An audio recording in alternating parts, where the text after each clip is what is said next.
Hi, it's Meredith. The cat's already attacking me. She's pretty mad that I have not been at home. Um, I've been rather busy. So it's Sunday, August 23rd, 2015. Tomorrow I'll be 13 weeks post-op VSG, and on Tuesday I'll be 3 months post-op. So my highest weight was 370 pounds. That was at the beginning of December of 2014 and pretty much the beginning of January. I think it was 367 pounds at the beginning of January. Anyway, before surgery, I was 310. And last week, I was exactly 260. And today I weighed in at 256.8, which is a 3.2 pound loss since Monday. And then, let's see, 53.2 since surgery and 113.2 overall. So yeah, I didn't know what to expect. Actually, the last 3 weeks I've stepped on the scale, 3 or 4 weeks, I have not known what to expect. And so I don't feel like I'm losing weight. I don't feel like I'm gaining. I really feel like I'm staying the same, but that's not the case. Monday, I went and bought some jeans at Maurice's, and I got some size 18 jeans, and they fit. So I lost a pant size again, although I only have one pair of size. Oh, actually, I have two now. I guess I have the jeans, and then I have an old pair of like a professional type slacks in size 18. And the rest of my pants are size 20. I still have one size 22. That still fits great and looks nice. It was a very tight 22 when I first put it on. Anyway, so there we go. School started on Thursday. I did take 2 protein shakes on Thursday. I actually also took 2 protein shakes on Wednesday because I had a lot of trainings and meetings to go to. By Friday, I was sick of protein shakes. And so Friday, Saturday, and today, I'm not doing any protein shakes because I hate them. And I was really starting to resent them on Friday. So I was like, I don't want one. I don't want one. I was like, then don't do it. Just eat. So I've been eating all my protein, which means that I'm eating pretty much all day long. But I have to do that. I have to. If I have protein shakes all the time, I can't do it. I can't. So anyway, but I'm planning on having at least one tomorrow and feeling good about it. So yeah, non-scale victory in that after the first day of school, I was tired. I was definitely tired, and and my feet hurt a little because I'm not used to being on my feet all day long. But I definitely noticed a difference this year versus previous years because my feet didn't hurt as badly as they did in years past, and my exhaustion wasn't I can't do anything exhaustion. It was just normal tired, like I think I was in bed by 8:15 on Thursday night, but I noticed the difference. So that was a huge non-scale victory. Also, we had a leadership retreat conference. We didn't go anywhere. It wasn't a retreat. We stayed at the church, but and they provided food for us. And I was talking to this gal.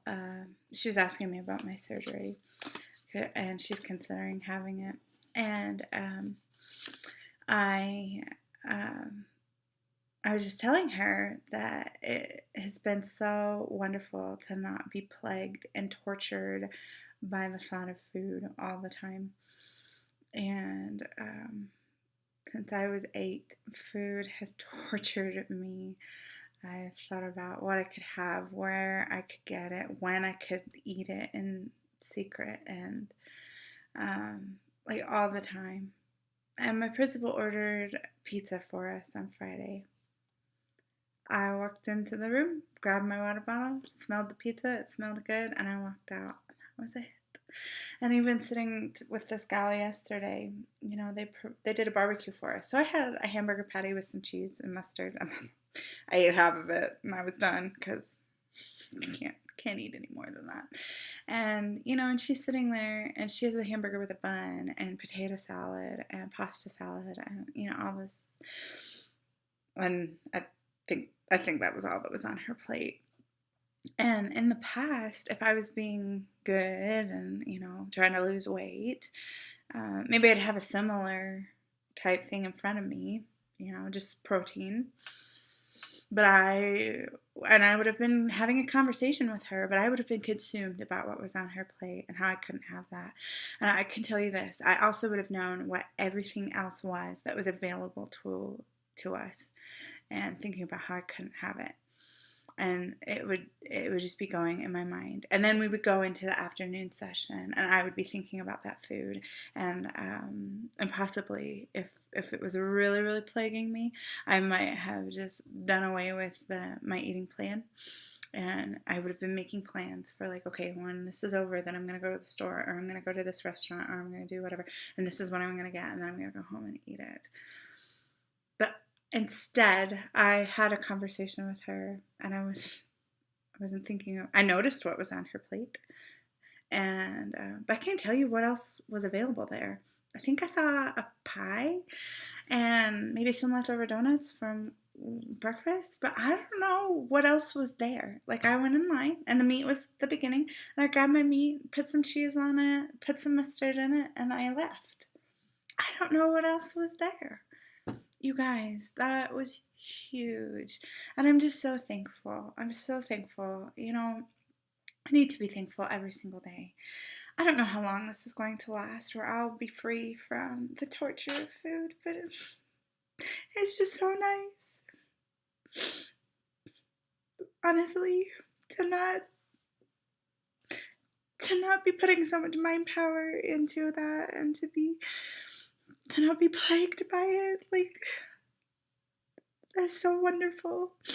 So I'm going to enjoy it. I'm determined to be thankful every day. I don't know how long it will last. Most people that I watch and I read online their stories and things like that, it does end. But for now, I'm just going to be really thankful.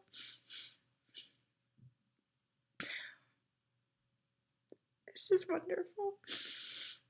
So, okay, just a few more things I wanted to share. I'm reading this book, Made to Crave by Lisa TerKeurst. She's funny. If you love the Lord, you will want to get this book. It's really good. So it's about how really a craving for food. If you have a problem with food the way that I do, this is about how you're satisfying your desires with food instead of God. But then, so she went through this journey where she really wanted to change that. And so she didn't have weight loss surgery or anything. But, realizing that if we're stuffing our faces, we're not trusting God and we're not fulfilling our deepest desires with God. And so how do we change that? How do we fill ourselves with God rather than with food? One of the things that she said that really stood out to me, a lot of things have stood out to me, but since today I step on the scale and I'm a little nervous every time I step on the scale, especially the last few weeks where I'm like, I don't know what to expect. But this is such a good quote that I wanted to put. I keep my scale in the hall closet, and so I don't. And I weigh myself in the kitchen, and because if I kept it in the bathroom, I would step on it every day. We all remember what kind of crazy I went through last time that happened. We're not doing that again. So anyway, but she says that I am a Jesus girl who can step on the scale and see the numbers as an indication of how much my body weighs and not as an indication of my worth. Now, I know maybe you don't love Jesus, although I hope that you do because he's my favorite. But you can take that and make it your own too. we're all made to crave. I think God put that desire in all of our hearts for Him, and we all choose to fill it with something else. And you need to be a Jesus girl or a Jesus boy. You do. But if you're not, you can just say, I'm a girl who can step on the scale and see the numbers as an indication of how much my body weighs, and not as an indication of my worth. But I am a Jesus girl, deeply loved by God, and He doesn't love me more now that I weigh less, and He won't love me more when I weigh even less than I do today. And if I regain, I don't want to, but if it happens, He's not going to love me less. So, anyway, tears on my shirt on the table. And then just to share this too, because I've been thinking a lot about God's love. I can't fill the whole of my heart right now with food. I can't. I mean, I can eat and eat till I feel really, really full. And it doesn't take that many bites. Thank the Lord, it doesn't take that many bites. I'm thankful. But I've started doing stupid things where it's okay. Can't go to food. Am I going to go to God? No. I'm going to go think about this fantasy. And I'm going to go shopping. Or I'm going to go look at this website and plan my future. Whatever. I'm still not going to the Lord. So I've been thinking a lot about God's love this week. And so I wrote down a little bit of Psalm 103, which is, praise the Lord, O my soul, and forget not all His benefits, who forgives all your sins and heals all your diseases, who redeems your life from the pit and crowns you with love and compassion, who satisfies your desires with good things. Meredith, you need to go to the Lord because His will for you is good and pleasing and perfect. And He satisfies your desires with good things. The things that you are trying to fill your desires with are not ultimately good things, and they're not going to bring you eternal joy and lasting pleasure and long-lasting fulfillment. They're going to be happy in the moment, and then they're going to fade. And they're not going to be for your benefit. I want to invest in eternal things and not temporal. That's all I got for this week. Start my new job tomorrow night. No! At least one protein shake tomorrow. Hopefully it's only one. Okay. I really hate them. You get it? I hate them. All right. But anyway, hope you have a lovely week, and I hope to catch up with your videos. 13 minutes. What the heck? We need to stop this. I hope to catch up with your videos, but I have not. I just watched Shein VSGs from week 12, and I was like, holy cow, a week and a half ago. I'm sorry. I am way behind, but I hope to catch up. Love you all. Bye.